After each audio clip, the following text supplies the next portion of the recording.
తొలి తెలుగు చారిత్రక నవలాకారుడు, కవి సమ్రాట్ బ్రహ్మశ్రీ నోరి నరసింహశాస్త్రి గారి నవల, చారిత్రక నవల నారాయణ భట్టు, రెండవ భాగం, 23/7/20. రాయల వసంతోత్సవాలు జరుగుతున్నాయి.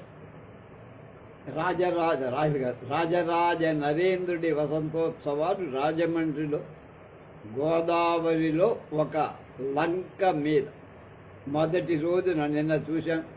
ఒక గుర్రం రావటం, దాని చేతబడి చేయటంతో ఎవరు ఎక్కలేకపోవటం, ఆ ముసలివాడు వచ్చి ఆ చేతబడిని తీసేసుకొని ఆ పలకం ఉంటుంది కడత, అది తీసేయటం, ఆ గుర్రం లొంగుబాటులోకి రావటం, రాకుమారుడు ఎక్కడానికి ఉత్సాహపడటం, అది మనం చెప్పుకోవాలి. తర్వాత ఏం జరుగుతుందో ఇప్పుడు చెప్తుంది. ఆ సాయంత్రం ఇదంతా పగటి పూట జరిగి, ఆ సాయంత్రం క్రీడా ద్వీపంలో శస్త్ర ప్రదర్శన లేదు. నానా దేశ ఆగతులైన మల్లులు, అంటే కుస్తీలు పట్టేవారు, తమ మల్ల యుద్ధ ప్రావీణ్యం చూపించి ఈ వినోదం సామాన్య భటులను జనులను బాగా ఆకర్షి, వాళ్ళు తమకు అభిమాన పాత్రుడైనటువంటి మల్లులను గెలుపు ఓటాల మీద ఇప్పుడులాగానే అప్పుడు కూడా పందారు కాశారు. అది విశేష ధనాన్ని ఓడుతూ గెలుచుకున్నాడు. మల్ల యుద్ధ కుశలుడైన రాజమయ్య ఈ వినోదనం చూడటానికే ఆనాడు సెలవు తీసుకున్నాడు. ఇక్కడ మల్ల యుద్ధం జరుగుతున్న సమయంలోనే రాజరాజు నరేంద్రుడు సకల భువన లక్ష్మీ విలాస నివాసం అయిన రమ్య హర్మ్య తలంబున విద్యాగోష్ఠికి కొలువు తీర, అంటే కవి పండితులతో చక్కగా సరసల్లాపాలు ఆడటానికి ఒక కొలువు, అంటే ఒక సభ ఏర్పడి, ఆ సభలో దివ్య జ్యోతులలాగా వెలుగుతున్న పండిత మండలి మధ్యలో అగ్నిహోత్రుడిలా నన్నయ్య భట్టారకుల మూర్తి బ్రహ్మవర్చస్సుతో ప్రకాశిస్తా. ఆయనకు అప్పటికి 80 ఏళ్ళున్నాయి. 30 ఏళ్ళు దాటని వాడిలాగా మంచి కండపుష్టిగా కనపడు. స్వచ్ఛమైన బంగారు రంగు, మంచి దేహదారుఢ్యం, దీర్ఘమైన ఆరోగ్యంతో ప్రకాశం. ఆయన పద్యాల లాగానే బంగారు శలాక కూడా ఉంది. క్రమాంత క్రమాంతంగా వేదం చదువుకుని శ్రౌత స్మార్తాలు కూడా బాగా తెలుసు, అంటే యజ్ఞాలు ఎలా చేయించాలి మొత్తావన్నీ. అలాగే అవిచ్ఛిన్న అగ్నిహోత్ర, నిత్యం ఇంట్లో అగ్నిహోత్రం చేసి ఆ తర్వాతే ఆయన ఏదైనా కాఫీ పాలు తాగటం కానీ అవిరళ జప హోమ తత్పర, ఎప్పుడు జపంతో తపంతో కాలక్షేపం. చండీనవ అర్ణ మంత్ర సిద్ధుడు, చండీనవ అనే అర్ణమంత్రాన్ని ఉపాసించి శబ్దశాస్త్రాన్ని అతడికి కరతలామలకం, చేతిలో ఉన్న ఉసిరి పండ్లు అంటే అంత తేలిక. అఖిల పురాణ ఇతిహాసాలు ఆయన హృద్గత, ఆయనకి తెలియని, అందులో లోతు చూడని పురాణాలు కానీ ఇతిహాసాలు కానీ ఏమీ లేవు. ధర్మశాస్త్రాలలో మహానిధి, మృదు మధురమైన గంభీరమైన వాక్కు ఉన్నవా. సంస్కృత ఆంధ్రాలలో కవిత్వం చెప్పటంలో అప్పటికి ఆయనే సాటి. వేద మంత్రతంత్రాలలో మహారాజును పండితులు ఆశీర్వదించారు రాజరాజ నరేంద్ర. ఆ తర్వాత సంస్కృత శ్లోకాలతో కొందరు, ప్రాకృత గాథలతో కొందరు, ఆంధ్ర పద్యాలతో మరికొందరు, అంతా మిగతా మళ్ళీ అనేక రకాలైన ఆశీస్సులు స్తోత్రాలు చేశారు రాజరాజ నరేంద్ర మహారాజు. భరతఖండంలోని ఉత్తమ సభాస్థలాల ప్రశంస వచ్చి మాళవ దేశ ప్రభువైన భోజరాజ సభా ప్రశంస అందులో మొదలు. అప్పటికి దేశంలో గొప్ప ఆస్థానాలు ఏంటంటే భోజరాజు ఆస్థానం. అక్కడే మహాకవి కాళిదాసు ఉండేవారు. దానిలో ఆ ప్రభువు రచిస్తున్న చెంపు రామాయణ ప్రస్తావన ఒకడు చేశారు. అప్పుడు చెంపు కావ్య వైశిష్ట్య సంగతి వివాదస్థానమై దాని మీద చర్చలు చేశారు. చెంపు కావ్యంలో గద్యం పద్యం రెండూ ఉంటాయి. రెంటి అందం కలిసి మనోజ్ఞంగా ఉంటుందని చాలామంది కవులు దానికి జేకేయ కొట్టారు. అలాంటిది ప్రాకృత భాషలో మాత్రమే ఉండి సంస్కృత భాషలో లేని లోటు తీరుతుందని కొందరు. సంస్కృతంలో ఎవరైనా అలా రాస్తే బాగుంటుంది. చీదమార్యుడు అనే గొప్ప మీమాంసకుడు కావ్యం కేవలం పద్యాత్మకంగా ఉండాలి, లేక గద్యాత్మకంగా వచనం కానీ పద్యాలు కానీ ఉభయాత్మకమైన చంపు అయితే గద్య పద్యాలు రెండు నీరసిస్తాయని చీదమార్యుడు చెప్పారు. గద్య పద్యాలు రెండు భోజుడు చెంపు రామాయణం రాసి దాన్ని సంస్కృతం నేర్చుకునేవాడు ప్రాథమిక పుస్తకంగా చదువుతారు. అది ఎరిగి ఉండటం చేత కాళిదాసాదుడు చెంపు ప్రబంధాలు చెయ్యలేదు అని తనకి అనుకూలంగా ఒక వాదన. అది ప్రత్యాఖ్యానం చేయటానికి కొందరు ప్రయత్నించారు, కానీ సూక్ష్మ బుద్ధి కల చేదమార్చుడి వాదం ఒక్కడు కూడా ఖండించలేకపోయాడు. మితభాషి అయిన నన్నయ్య భట్టారకుడు ఏం మాట్లాడాలి. అందరూ మాట్లాడిన తర్వాత భీమభట్ అనేటువంటి ఆయన శ్రావ్యమైన కంఠంతో ఒక శ్లోకం చదివారు. ఏమిటా శ్లోకం? గద్యానుబంధ రసమిశ్రిత పద్య సూక్తి హృద్యాహి వాజ్య కలయా కలితేవ గీతి తస్మాద్దదాతు కవిమార్గ దుషాం సుఖాయ చెంపు ప్రబంధ రచనాం రసన మదియా. ఈ శ్లోకం చదివి భోజ మతం ఇది, భోజుడు అభిప్రాయమయ్యా. ఆయన చెంపు రామాయణం రాశాడు కదా, ఎందుకు రాశాడు అది కనుక రెండూ కలిగి ఉంటే పద్యం గద్యం దాని శోభ వేరు. కవులందరూ ఆనందించి చీదమార్యుడు చిరునవ్వుతో తర్కవాదం చెయ్యని కవుల హృదయాన్ని ఖండింపను అని పలికి వృద్ధుడైన భీమన భట్టును గౌరవ వాక్కులతో పూజించి తన సరసతను ద్యోతం చేసుకుని అప్పుడు లాట దేశ కవి అయిన షోడ్డలక కవి హృదయ సుందరి కథ ఆ దేశ ప్రభువైన వత్సరాజు సంగతి ఎవరో ప్రసంగవశంలో చెప్పారు. కానీ రాజవులైన కుంతల చాళుక్యుల మిత్రులైన లాట ప్రభువుల సంగతి అక్కడ మాట్లాడేవాళ్ళు లేక అది మధ్యలో ఆగిపోయింది.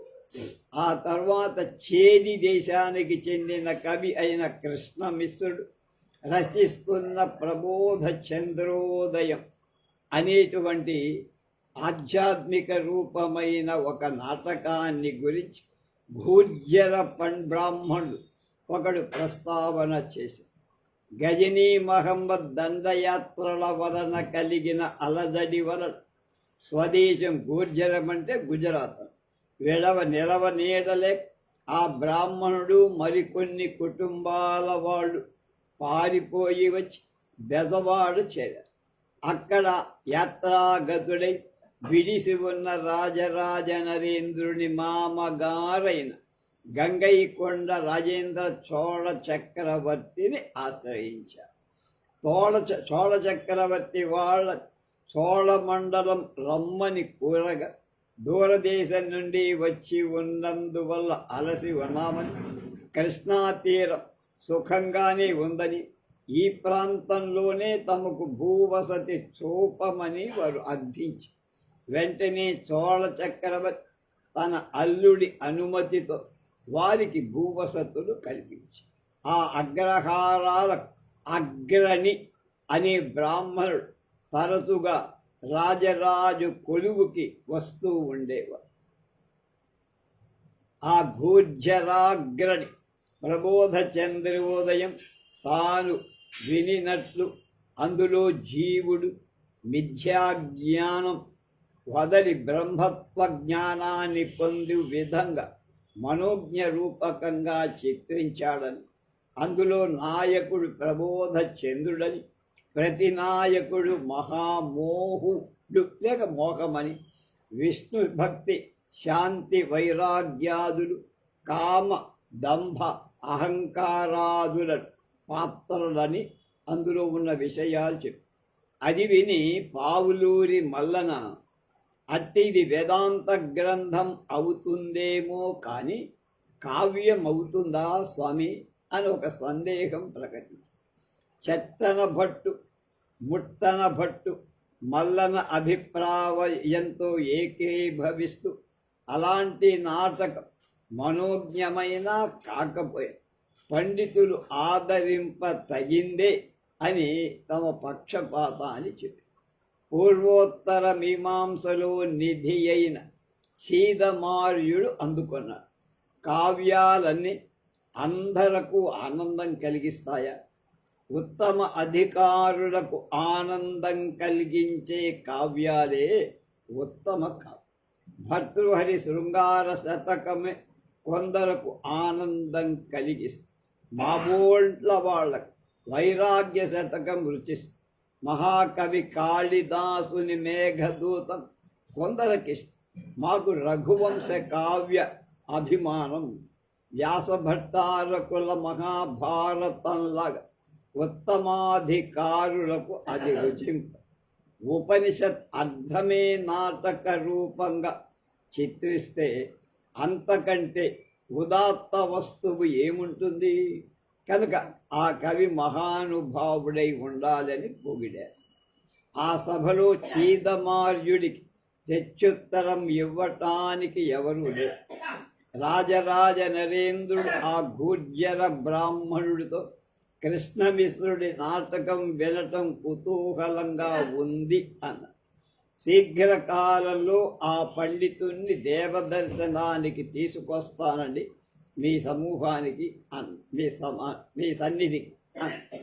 ఆ సందర్భంలో కాంచీపుర నటులు ప్రదర్శిస్తున్న రాజరాజేశ్వర నాటకం అనే దాని ప్రశంస వచ్చి అప్పుడు పూర్వం పావులూరి మల్లన దక్షిణ దేశానికి వెళ్ళినప్పుడు కాంచీపురంలో ఆ నాటక ప్రదర్శనం చూసినట్టుగా ఆ నాటకం యొక్క గొప్పతనం నటుల సామర్థ్యాన్ని విని అభినందించినట్టుగా మళ్ళా ఇక్కడ వృద్ధుడైన భీమన భట్ ఆ నాటక కథా వస్తువేమిటయా చెప్పండి. మహానుభావుడైన రాజరాజ చోళ చక్రవర్తి సింహళ ద్వీపాన్ని జయించిన వృత్తాంతం అందులో ఉంది. నారాయణార్థ పరంగా ఆ నాటకం రచించారని మల్లన చెప్పి రాజరాజ నరేంద్రుడు తన మాతామహుడి అంటే తల్లి తండ్రి ప్రశస్తి సభాముఖంగా విని చాలా ఆనందపడ్డారు తాతగారి గురించి. అది కనిపెట్టి పావులూరి మల్లన కర్ణాటక భాషలో పంప మహాకవి రచించిన భారతం ఉందండి, చాలా గొప్పగా రాశాడు కన్నడంలో అన్న.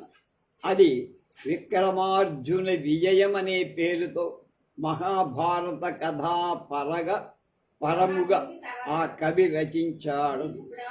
కర్ణాటక కవిరత్నత్రయాల్లో అతడొకడు. మిగతా వాళ్ళు ఆ కవి అతని పూర్వులు ఈ వేంగి మండలంలో నుండి వెళ్ళిన వాళ్ళే అని, తన పూర్వులతో బంధుత్వం ఉన్నదని ప్రతీతి ఉందని అని మల్లన చెబుతూ పంప భారతాన్ని పొగడటం ప్రారంభించారు. సదాసేవ్యా పదాసేవ్యా పంప భారత సత్కథ అని కర్ణాటకులు అందులో అంటారని, అభ్యులు ఆదర గౌరవాలతో ఆ కార్య ఉత్కర్ష తెలుసుకోవాలి అని చెప్పి అందులో నన్నయ్య భట్టారకుడు ఒకంత జోక్యం చేసుకొని ఒకంత కూడా జోక్యం చేసుకోవాలి. ఆయనే మాట్లాడాల కిమి నాస్తిగా కూర్చొని. ఇంతలో నత్తి బ్రాహ్మణుడి గొంతు వినపడి అందరూ నవ్వుతూ ఆయన వైపు చూశారు. నన్ని నన్ని నన్ని అని గుసగుసలు ప్రారంభమయ్యాయి జనాలు. నన్ని ఆ కవిది మొదలు ఏ దేశం అన్న వేంగి మండలమే అన్నాడు నన్ని. అయితే అతడు ఎందుకు అంత దూరం పోవాల్సి వచ్చింది అన్న. మళ్ళానా అది నాకు తెలియదండి అన్నాడు మర్యాద. నన్ని అంటున్నాడు అతడు ఆ కావ్యంలో తన ప్రభువును అర్జునుడితో భేదాధ్యవసాయం కల్పించాడు కదా. అర్జునుడు తన ప్రభువు ఇద్దరు ఒకటే అని రుజువు చేశాడు కదా. అప్పుడు పావులూరి మల్లన గణిత శాస్త్రం రాశాడు. ఆయన అవును అన్న. అప్పుడు నన్ని అన్నాడు తన ప్రభువైన కర్ణాట మండలేశ్వరుడు వేంగి మండలాధీశ్వరుడని వర్ణించాడు కదా. దానికేమి అని మల్లన నీళ్లు నమిలి పంప పూర్వులు రారాజద్రోహులని ఇక్కడి ప్రభువులు దండింపనుండగా పారిపోయి పశ్చిమ భూములను వేంగి మండలాధీశ్వరులమని ప్రగల్భాలు కొట్టుకునే వాళ్ళ అండచేరి భట్టులలాగా స్తోత్ర పాఠాలు బతికారని మీరు ఎరుగుదురా అన్నారు.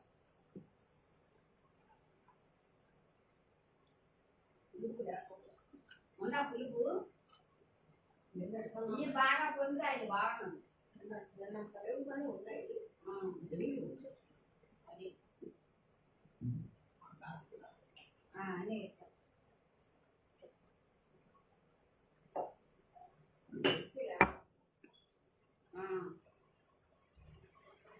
ఇంకా ఏమి తీసుకుంటారు లేదు. సభలో సంబరం ప్రామరం గలకలకల. మల్లన ఇరుకులో పడ్డ. నాకు ఆ సంగతి తెలియవు, 100 ఏళ్ల కింద పై మాట కదా అని తప్పించు. నన్ని అంతటితో ఊరుకుంటాడా లేదు. పంప భారతము వ్యాస భారతాన్ని అనుసరించాడా అని. మల్లన అనేక చోట్ల విరుద్ధ కల్పనలున్నాయి. కర్ణాటకులు వ్యాస భారతాన్ని కావ్యరీత్య పంప మెరుగును దిద్దాడు అని అనుకుంటారు వాడు. ఆ మాట ఆ సభకు ఎవరికి రుచించదు. హరిహరి వ్యాసుడికే మెరుగుదిద్దేంతటి గొప్పవాడా పంప అని. నన్ని చెవులు 2 మూసుకొని నన్నయ్య భట్టారకుడు అతడి వంక అధిక ఆదరంతో చూస్తూ మల్లన వంక ఆశ్చర్యంతో చూశాడు. కృష్ణద్వైపాయన వేదవ్యాసుడిని మెరుగులు దిద్దగలవాడు ఉండటం అతనికి ఊహించటానికే అసాధ్యమనిపించింది.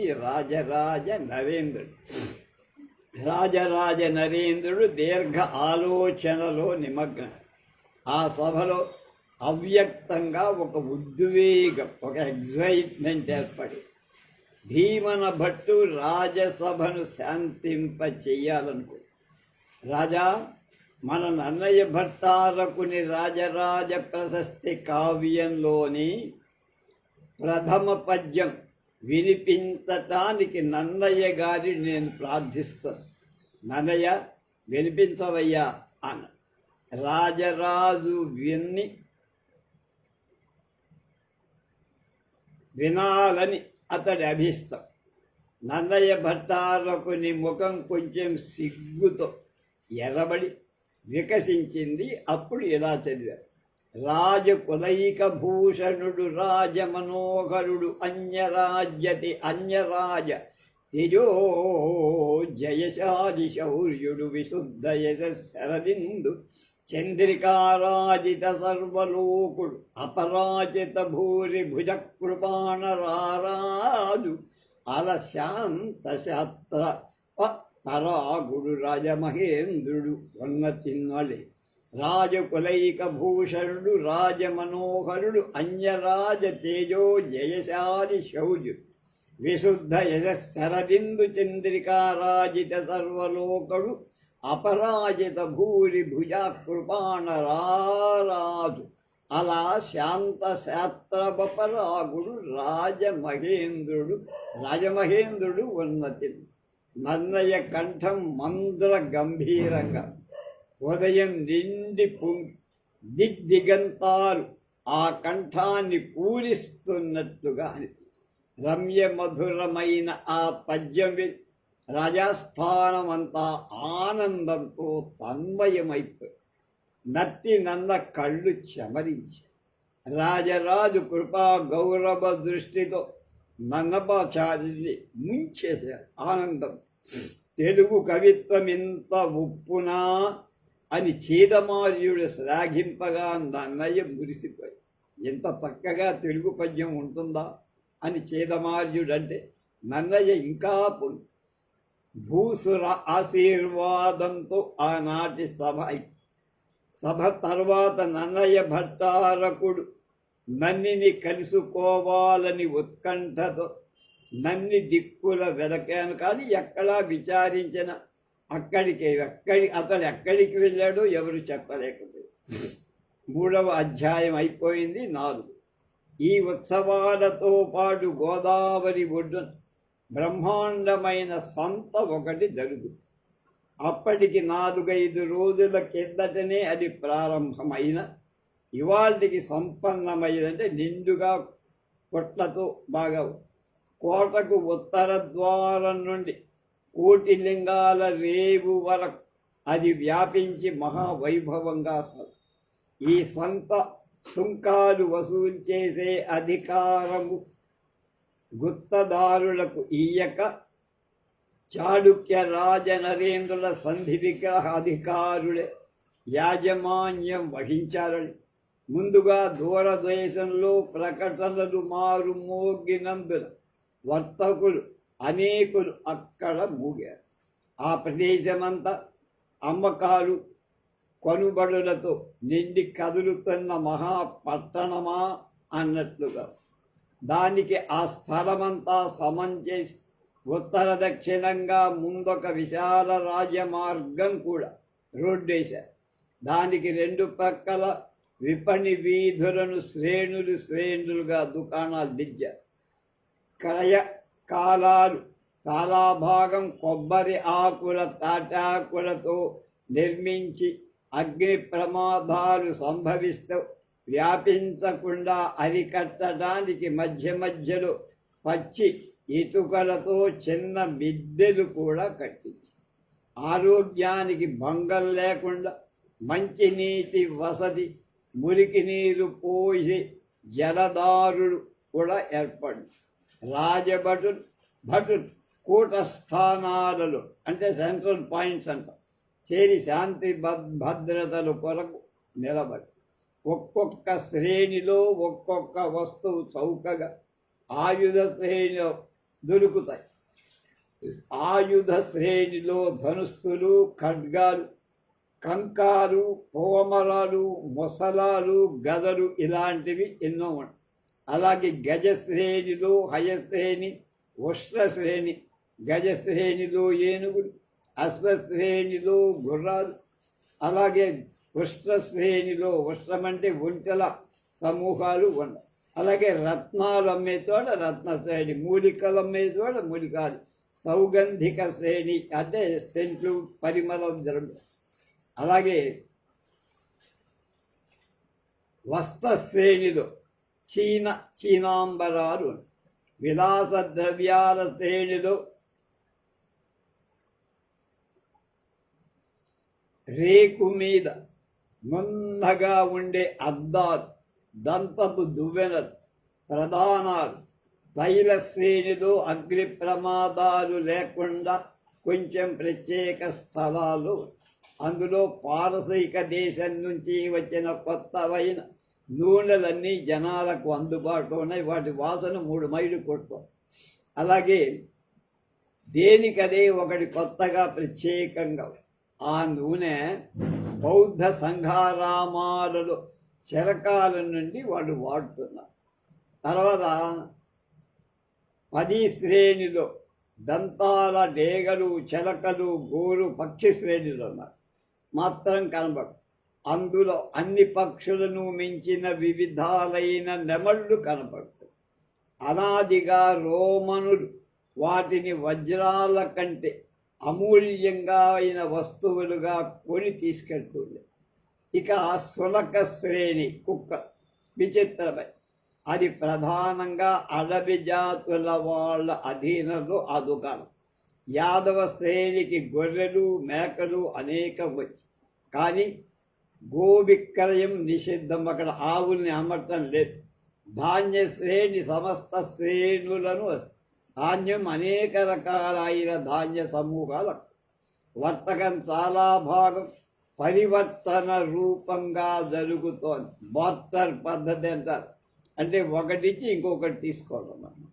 కానీ నిష్కము, సువర్ణము, ద్రమ్మము, పణము, హాగ ఇలాంటి సంజ్ఞలు గల నాణ్యాలు కూడా అప్పుడు ప్రచారంలోనే ఉంది.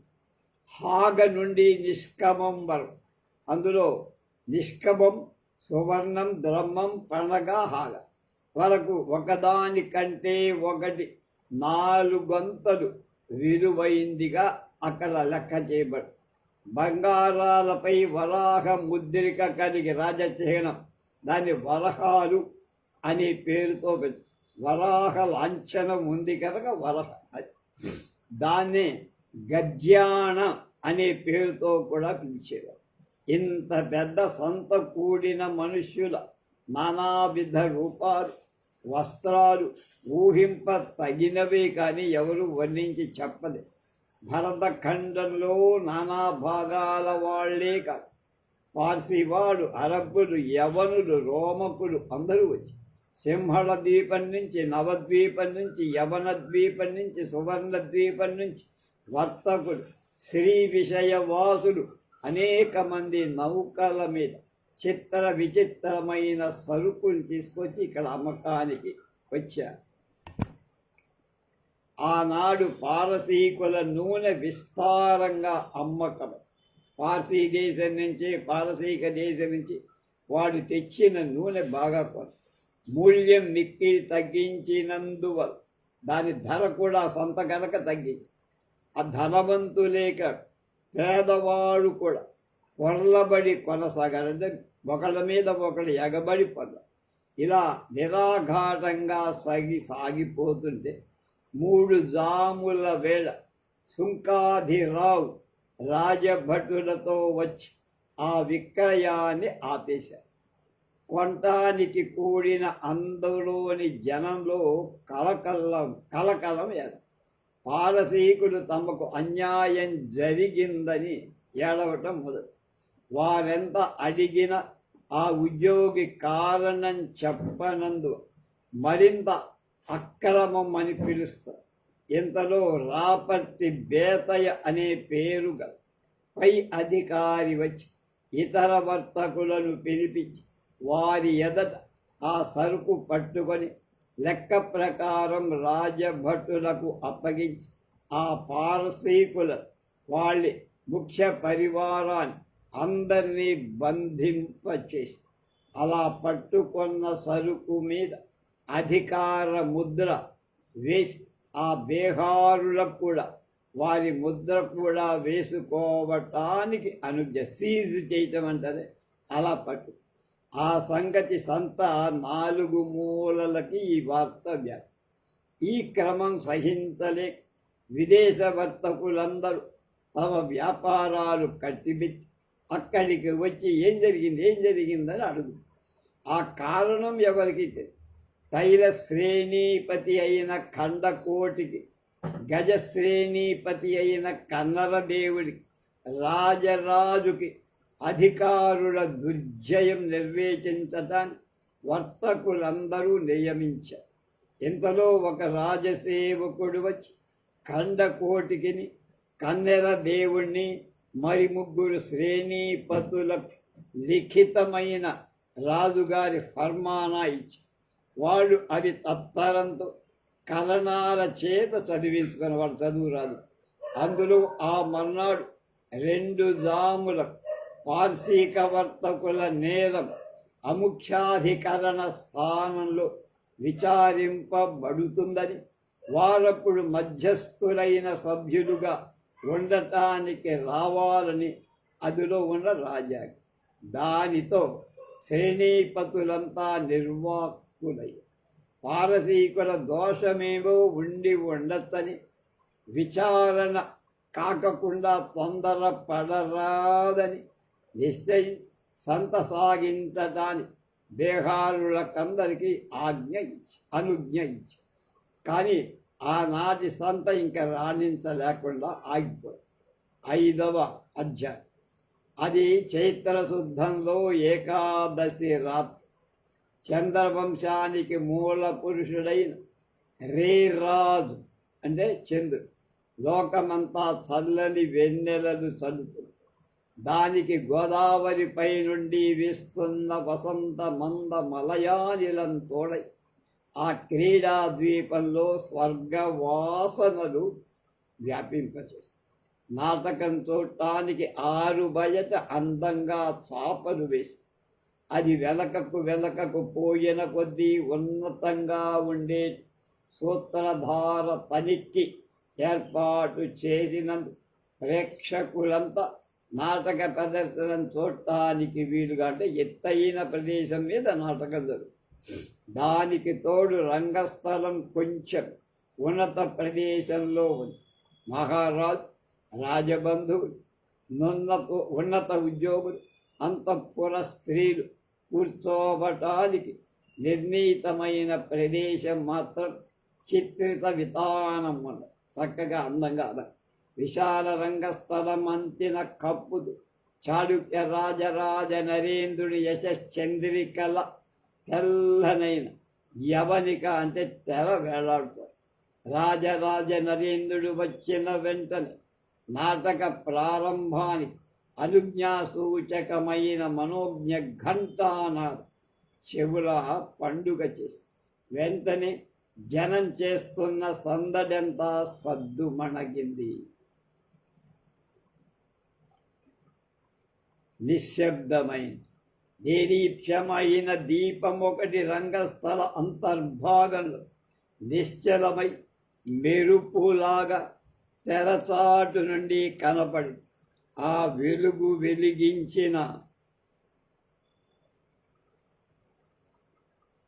కాంతితో పాటు మేఘ నినద గంభీరమైన నటుల కంఠ సమ్మేళనంతో జ్వాలమాలాకులంభాది విశ్వస్యాయతనం మహత్ ఇలాంటి వేద మంత్రాలతో నాంది నిర్వర్తించాక సూత్రధారుడు రంగస్థలం మీద ప్రేక్షకుల మీద పుష్కలంగా వాసంత కుసుమాలతో పుష్పవృష్టి కురిగి ఒక్కసారిగా సభ అంతా ఆనందంతో జలధరించి ఇలా మంత్ర పుష్పవృష్టితో ప్రవేశించిన సూత్రధారుడి వెంట నటి కూడా ప్రవేశించి వాళ్ళు రాజరాజ నరేంద్రుని సద్గుణాలు ప్రశంసించారు. ఈ విజయోత్సవాలకు సమాగతులైన నానా దేశ పండితులను, కవులను, ప్రభువులను, సహృదయులను రంజింప చేయగల నాటకం ఏది అని నటి ఒక భయంతో అతన్ని ప్రశ్నించి సూత్రధారుడు వెంటనే అది రాజరాజేశ్వర నాటకమే అంటూ ఇలా చెప్పారు. రాజరాజ నరేంద్రుడు ఉభయ కుల పవిత్రుడు. అటు మాతామహ స్థానంలో ఇటు పితామహ స్థానంలో కూడా గొప్పవాడు ఉన్నవాడు. అలా పితృవంశమైన చంద్రవంశానికి ఇటు మాతృపక్షమైన సూర్యవంశానికి సమాన గౌరవాలు ఉన్నవాడు.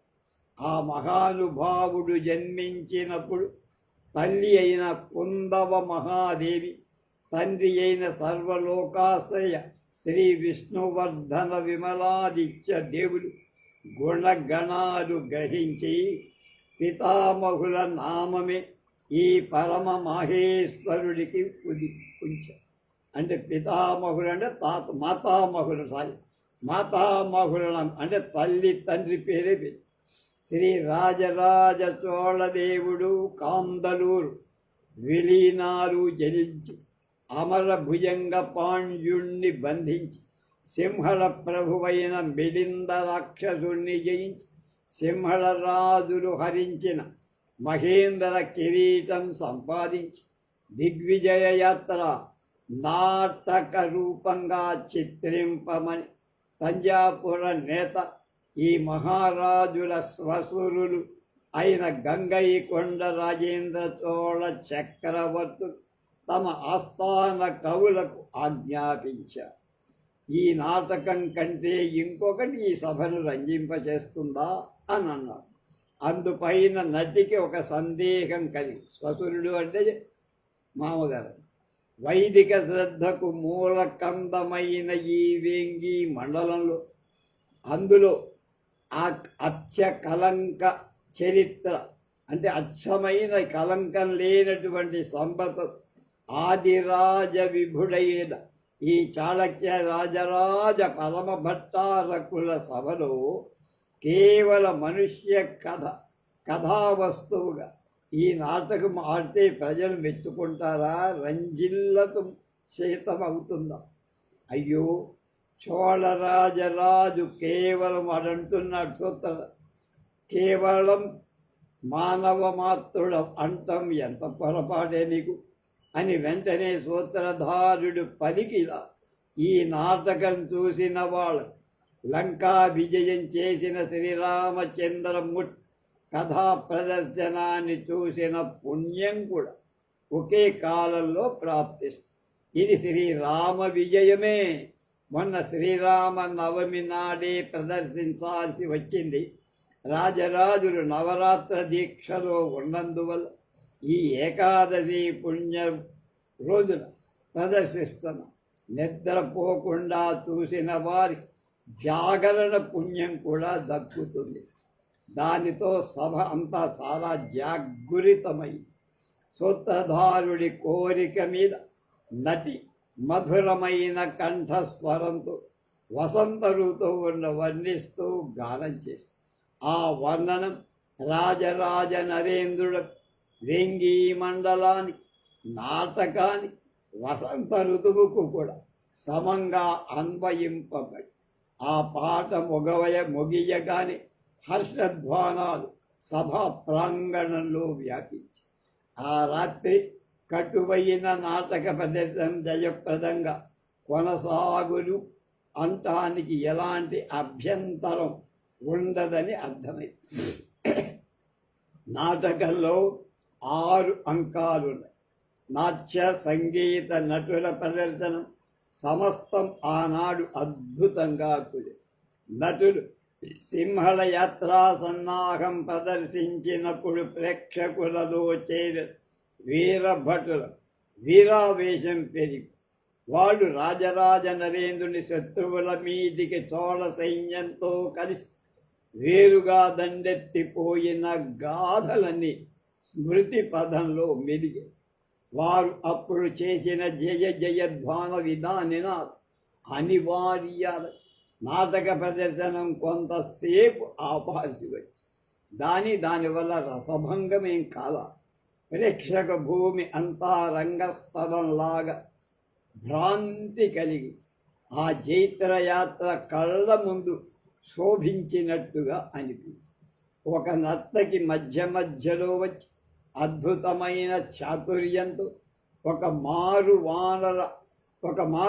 వానర సేవా సన్నాహాన్ని, ఒకసారి ప్రస్థాన యాత్ర, మరొకసారి సేతుబంధం, ఇంకొకసారి లంకా నిరోధం, ఆ తర్వాత లంకా దహనం, ఇలా రామాయణ ఘట్టాలు అభినయిస్తూ వచ్చి ఆమె నృత్యం చేస్తుండగా కాళ్ళ గజ్జలలో వానర కోట్లు పుట్టి ముందుకు చెంగున రింగులు వేసి దాటుతున్న స్పృహ కలిగి ఒకమారు తాండవ నృత్యం చేయ లంకాపట్టణ దాహాన్ని మహాగ్ని ప్రభవించి నలుదిక్కులా ప్రసరిస్తున్న భావం కనిపించింది.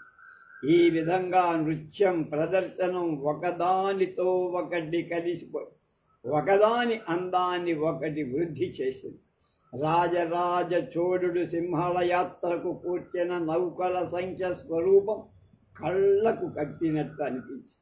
దాని మీద సముద్ర తరణం దాటడం, సేతుబంధం తరణంగా చూసి, అంటే రాముడు సముద్ర తరణం ఎలా చేసి లంకలోకి వెళ్ళాడు, ఈయన కూడా రాజు కూడా అలా వెళ్ళినట్టుగా రాజరాజ చోడుడి చేత పూర్వ విజితులైన చేర పాండ్యరాజుడు, అలాగే భాస్కర రవివర్మ, అమర భుజంగుడు చేరి సింహళపతి అయిన మహిందుడితో ఏకమయ్య. రాజరాజ చోడుడి సైన్యాలు యువరాజును, ఆ తర్వాత ఇప్పటి కొలది కాలం కిందటి వరకు చక్రవర్తి అయిన రాజేంద్ర చోడుడి నాయకత్వంలో పాండ్య చోళాలు జయి.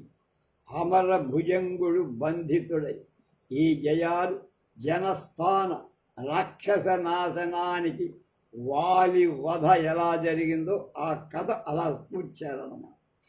రాజరాజ చోడుడి సైన్యాలు ఈల మండలం అంటే సింహళంపై దండెత్తి మహిందుని రాజధాని అయిన అనురాధపురం భస్మం చేసి, అలాగే లంకా దహనం హనుమంతుడు చేసి మహిందుడు కొంత భీతుడై రోహణ పర్వతంలోకి పారిపోయి. అప్పుడు రాజరాజ చోళుడి సేనాపతి ముమ్మడి చోళ మండలం స్థాపించి దాని పోవాన్నొరువ రాజధాని చేసి మహేంద్రుడి సోదరుడైన జననాథుని అక్కడ పట్టాభిషేకం చేసి ఈ జయ చిహ్నంగా అక్కడ 2 రాజరాజేశ్వరాలయాలు శాశ్వతంగా ఉన్నట్టు కట్టారు.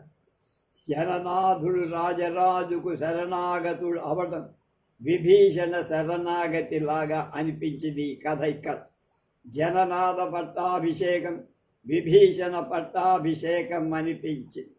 రాజరాజేశ్వర ప్రతిష్ట రామేశ్వరాలయ ప్రతిష్టగా అనిపించింది. మహేంద్రుని వలన మహేంద్ర దత్త కిరీట లక్ష్మి యానయనం సీతాయనం అంటే సీతా ప్రయాణం లాగా, రామాయణం అంటే రామ ప్రయాణం, సీతాయనం అంటే సీతం. అలాగే విజయ యాత్ర పూర్తి చేసి సేనలు తంజావూరుకు తిరిగి వచ్చి విజయ యాత్రలో గెలిచి తెచ్చిన అశేష ధనాలతో మహావైభవంగా అక్కడ రాజరాజేశ్వరాలయం అనే బృహదీశ్వరాలయాన్ని తంజావూరు నిర్మాణం, విజయోత్సవాలు చేయటమంతా రామ పట్టాభిషేకాన్ని జ్ఞాపకం తెచ్చి, ఈ విధంగా అది రాజరాజేశ్వర నాటకము లేక కేవలం శ్రీరామ నాటకం చెప్పడానికి గుర్తించడానికి వీలు లేకుండా ఇంటర్మిక్స్ అయిపోయిందన్న. సూత్రధారుడు నాటక ప్రారంభంలో చేసిన ప్రతిజ్ఞ చక్కగా నెరవేరు. రాజరాజు కేవలం మనుష్యుడా, ఈ నాటకం మనం చూడాలా అనుకున్న వాళ్ళు ఈ నాటకం చేస్తే ఇహం పరం ఇందులో రామకథ కూడా జోడింపబడింది కదా, మనకు మోక్షం కూడా వస్తుందనే నమ్మకం చివరికి. భరతవాక్యంలో పూర్వం ఈ నాటకకర్త స్వర్గతుడైన అతని కుమారుడు జయంగొండార్ వెంగి యువరాజు వయస్యుడు. ఆ సమయంలో అక్కడనే ఉన్నందువల్ల తండ్రికి ప్రతినిధిగా అతని రంగభూమిలో కూర్చోబెట్టి శైలూషులంతా చందన తాంబూలాలతో పూజించారు. నాటకం భరతవాక్యంతో పూర్తయి అందులో శ్రీ రాజరాజ నరేంద్రుడు ఇతోధిక సంపత్తి, వెంగి మండలలో ధనధాన్య సంపత్తితో రాజరాజ పోషణలు, వాక్పటుత్వ సమృద్ధి కలుగుగాక అని అందరూ ఆశీర్వాదాలు చేశారు. నన్నయ్య భట్టారకుని చెవులలో ఈ భరతవాక్యాలు అమృత ప్రాయంలాగా స్రవంలాగా మాటి మాటి చక్కిలి గింతది. నేను రచించిన ఇంద్ర విజయం, రాఘవాభ్యుదయం, చాముండికా విలాసం కాక మరేం గ్రంథం నేను రచించాలి ఇంకా అని ఒక ప్రశ్న అతన్ని వేధించటం ప్రారంభించి జనులు జయ జయ నినాదాలతో లేచారు. వారు రాజరాజు మాతామహులు మహులలు మామలుడు వియంకులలు అయిన చోళ చక్రవర్తుల ప్రతాప యోగ్యతా ప్రభావ ప్రశంసిస్తూ సభాస్థలి నుంచి వెళ్ళిపోయారు. నాటక చివర్లు దూరంలో గోదావరిలో ఆత్మస్వరం ఒక అపశృతిలా భయంకరంగా వినపడి సంభ్రమంతో నత్తినన్ని ప్రేక్షకుల నుండి వెళ్ళిపోయి వాడు ఎక్కడున్నాడు, ఎప్పుడు వస్తాడో, ఎప్పుడు పోతాడు. రాజభటులు ఆ ఆత్మస్వరం వచ్చిన దిక్కుకు పోయి చూశారు. కానీ ఇళ్లకు దగ్గరగా ఉన్న ప్రేక్షకుల నావల తెడ్ల శబ్దంతో అది అడిగిపోవటం వల్ల ఎవరు ఏం చెయ్యలేకపోయారు. ఆత్మస్వరం ఎందుకు వచ్చిందో, ఎవరు చేశారో. ఇక 6వ అధ్యాయం.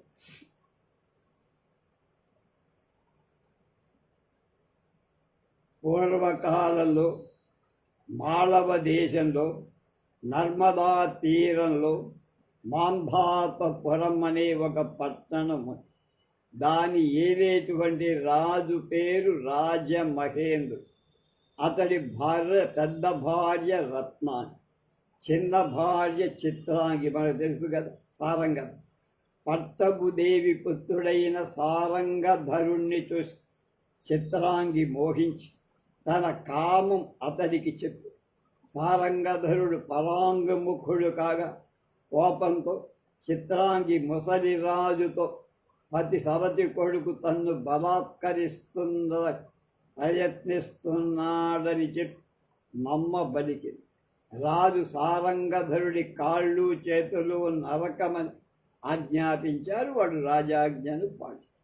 నవనాథులలో ఒకడైన బౌద్ధ సిద్ధుడు ఒకరోజు ఆ దారిన పోగుతూ ప్రాణాలతో ఇంకా అవశిష్టుడుగా ఉన్న సారంగధరుని చూసి జాలి కలిగి అతడు నిర్దోషి అని తెలుసుకొని మంత్ర ఔషధ మహిమ చేత అతడి గాయాలకు చికిత్స చేసి ప్రాణాలు కాదు.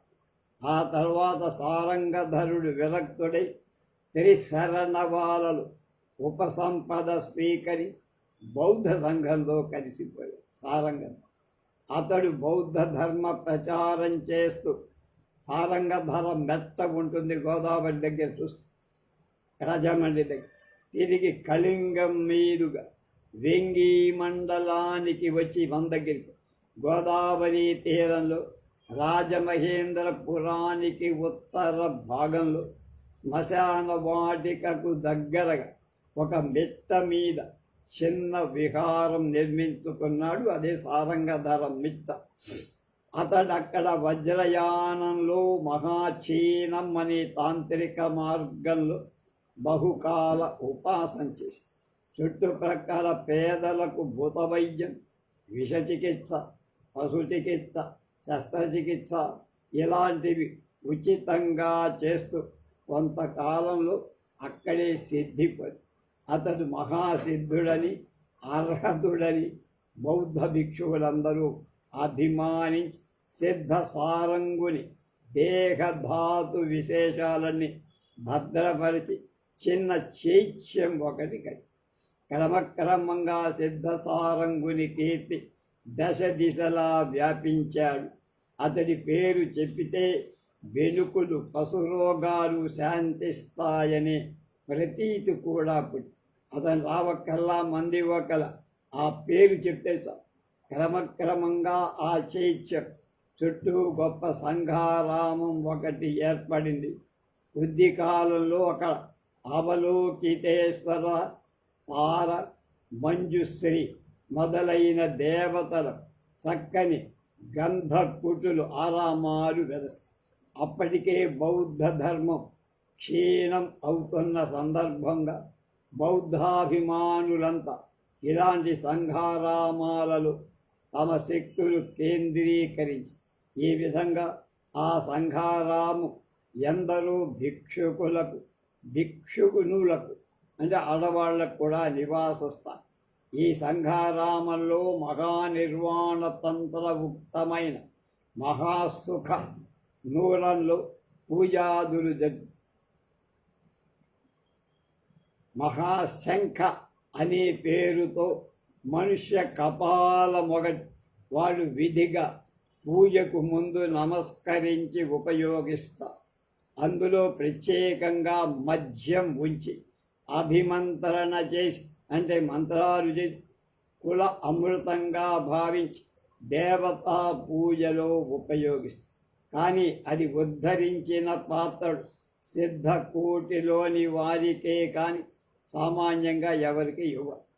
సంఘారామంలో ఒకవైపు విద్యాలయం, ప్రస్తుతం అక్కడ చదువులు చదివే విద్యార్థులు లేరు. కానీ దానికి అనుబంధంగా గ్రంథాలయం మాత్రం పెద్దది. అందులో అనేక పూర్వ గ్రంథ సంచయం. మిగిలిన ఎలా ఉన్న ఆ సంఘారామానికి సంబంధించిన వైద్యశాల వేంగి మండలంలోనే చాలా గొప్పది. అందరి వైద్యులు చాలా సమర్థ. వారికి శస్త్రవైద్యంలో కల నేర్పు అద్వితీయమని దేశాంతరంలో కూడా ప్రఖ్యాతి.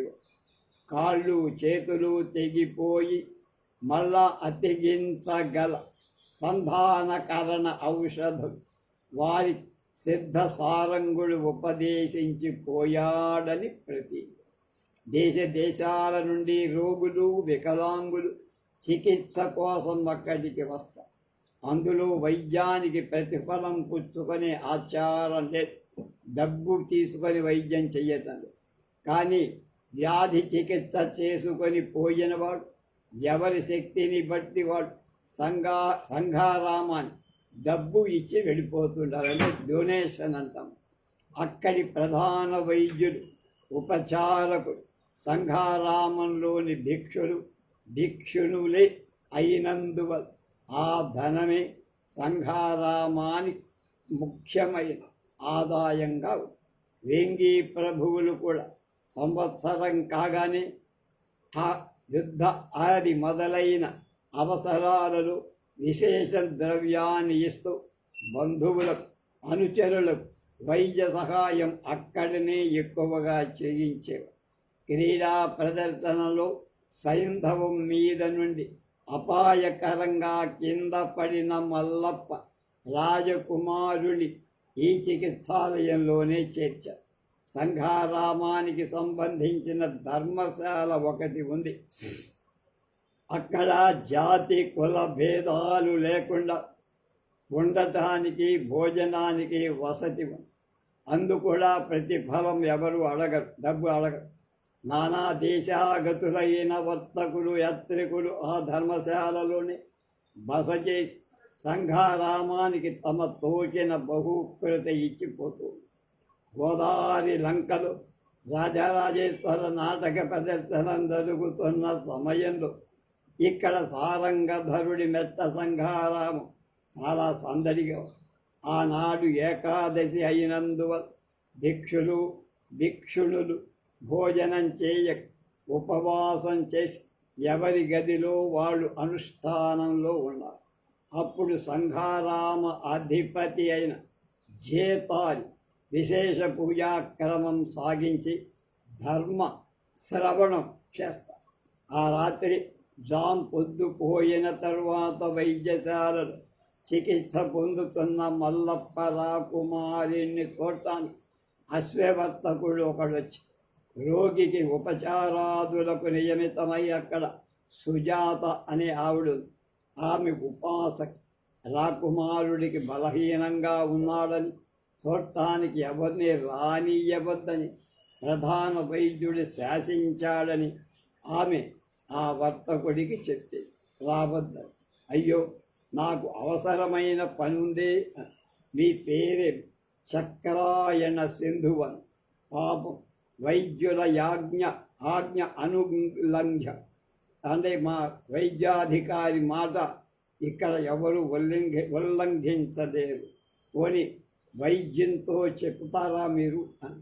సరేనని సుజాత లోపలికి వెళ్ళి ఆశ్చర్యపడుతూ తిరిగి వచ్చి దయచేయవచ్చని మల్లప్ప దగ్గరికి తీసుకెళ్ళి చాక్రాయణ సింధువు మల్లప్పకు గౌరవ పురస్కారంగా నమస్కరించి మల్లప్ప చిరునవ్వులతో అది తీసుకొని కూర్చుండటానికి సౌమ్య రాజపుత్ర, మీ అశ్వశిక్ష అమోఘం. ఆ అశ్వం మీద ఎక్కంటమే అసాధ్యం. దానికొక దోషం ఉంది అన్న. మల్లప్ప, నీ వద్ద ఎన్ని ఉత్తమ అశ్వాలున్నాయని. చక్రాయణుడు, ఇప్పుడు 400 తెచ్చా కానీ అందులో మీ బోంట్లు వాడు తోడదగినవి 50 మాత్రమే. మీరు స్వర్గస్థులైన వెంటనే చూసిపోమని నేను కోరి మా సోదరుడితో కలిసి అలాగే వస్తాను. మహారాజా, మీరు కోరితే 3000 ఉత్తమ అశ్వాస కోరిన చోట నేను అప్పగించగలను. మల్లప్ప విని ఊరుకు. సక్రా, మా సింధు దేశం గజనీ నుండి వచ్చిన మేచ్చ సైన్యాల వల్ల అల్లకల్లోలమైపోయి ఆ మహమ్మదీయుడు ఎన్ని క్రూర కార్యాలు చేసినా అతడు మాత్రం అశ్వహృదయం బాగా తెలిసింది. అది నీకు ఎలా తెలుసయ్యా అని అన్నా. అతడు నా చిన్నతనంలో మా తండ్రి కావలసిన డబ్బిచ్చి 5000 ఉత్తమ అశ్వాలు కొన్న. దేశ శత్రువులకు ఎలా అమ్మారయ్యా మీరు? మా తండ్రి గారు ఆ మ్లేచ్చుని సైన్యాన్ని ఎదిరించి యుద్ధం చేశారే అని. చక్ర వర్తకులం కదా మేము. మా సరుకు విలువ తెలిసిన వాళ్ళకి అమ్ముతాం. వాళ్ళు ఎవరైతే మాకేమిటి మహారాజు, నువ్వు వచ్చిన తొందర పనేమిటి అన్నాడు. మేము దర్శనం చెయ్యటానికే వచ్చాను. మిమ్మల్ని బాధించిన అశ్వాన్ని నత్తి బ్రాహ్మణుడొకడు తన మాయ బలం వల్ల ఎక్కాడు తెలుసా దేవా అన్నాడు. అవును ప్రభు, అంతేకాదు ఆ గుర్రం తనది అని ఆ అశ్వశిక్షకుడు చోరుడని చెప్పి రాజభటులకు అప్పగించి చోరుడు దొంగ ఎలా అయ్యాడు అని వజ్జీయ ప్రగ్గడల బ్రాహ్మణాభిమానంతో మహారాజు వలన మా బోంట్లకు న్యాయం జరగటం, ఆ అశ్వశిక్షకుని బంధించటం వల్ల మా అశ్వాలు కొని అప్పటి నుండి నీళ్లు కానీ మేత కానీ తీసుకోవాలి. పాపం, ఈ దేశంలో సౌగతులు ఎక్కువ అన్నాడు. అవును ప్రభు, ఇక్కడ మాత్రం మొన్నటి వరకు సౌగత ధర్మమే అంటే బౌద్ధం ప్రచారంలో లేదా. ఎంత ప్రజాభిమానం లేని ఇటువంటి చైతన్య విహారం సంఘారం వృద్ధి అవుతుందండి. పూర్వం ప్రభువు పుష్కలంగా దీనికి దానాలు చేసేవారు. శ్రీ బేత విజయాదిత్య మహారాజులు చేసిన దానాలే చాలా ప్రధానమై శ్రీ చేతారినాథులు చెప్పారన్నమాట.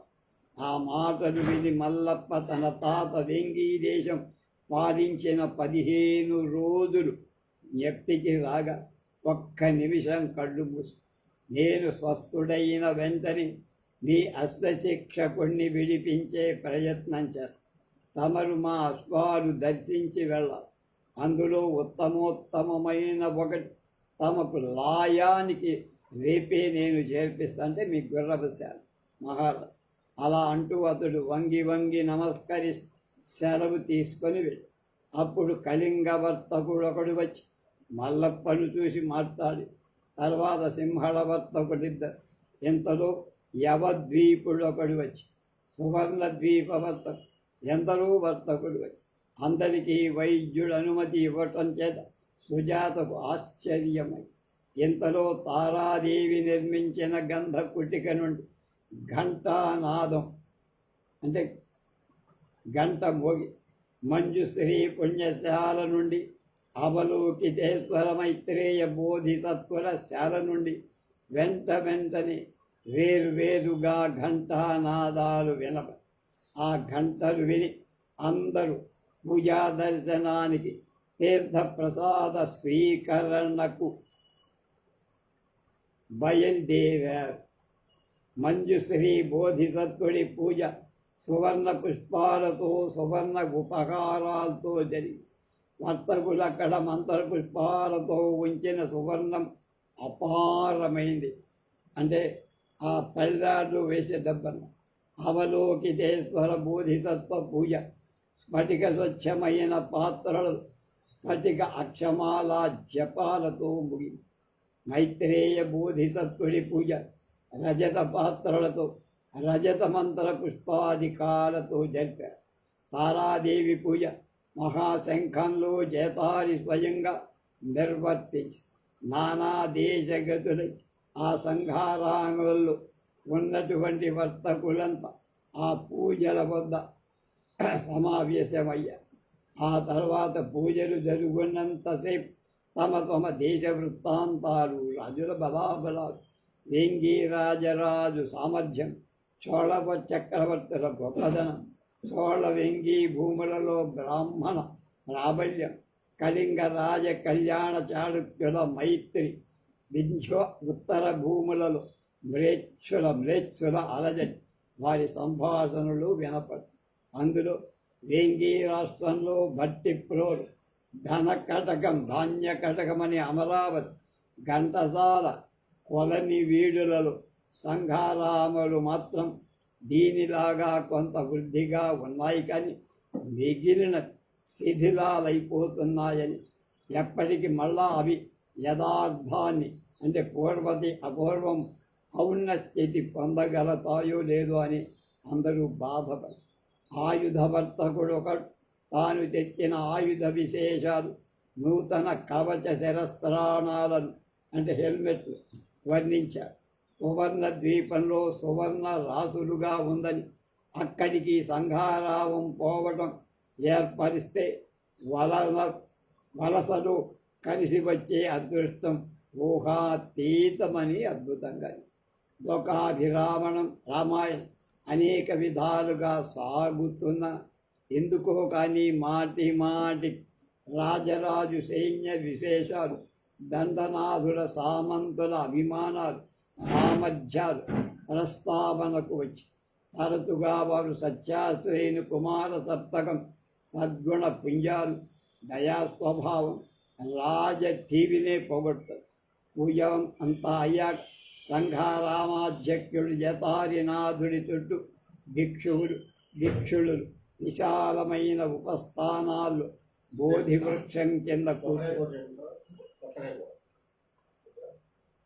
చేతారి ముందు సంఘంలోని వాళ్ళ సంఘ ధర్మాలు చెప్పి వారి చేత అవి అనిపించారు.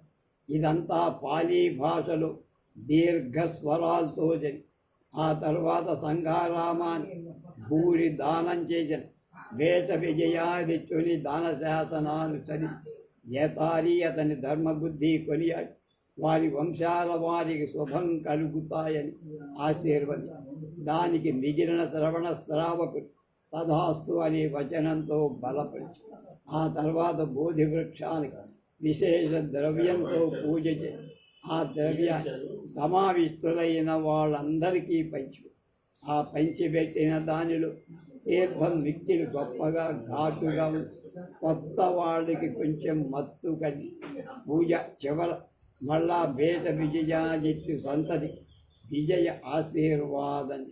అంతవరకు దూరంలో చిత్ర వేషములు గల 6 మనుష్యులు విలువడ్డ వాళ్ళకి పూజా తీర్థం ఎక్కువగా ఇవ్వగా వారు అది తీసుకొని బిగ్గరగా జయ జయ నినాదాలు చేస్తూ వెళ్ళిపోయారు. రేపు 7వ అధ్యాయంలోకి ప్రవేశం.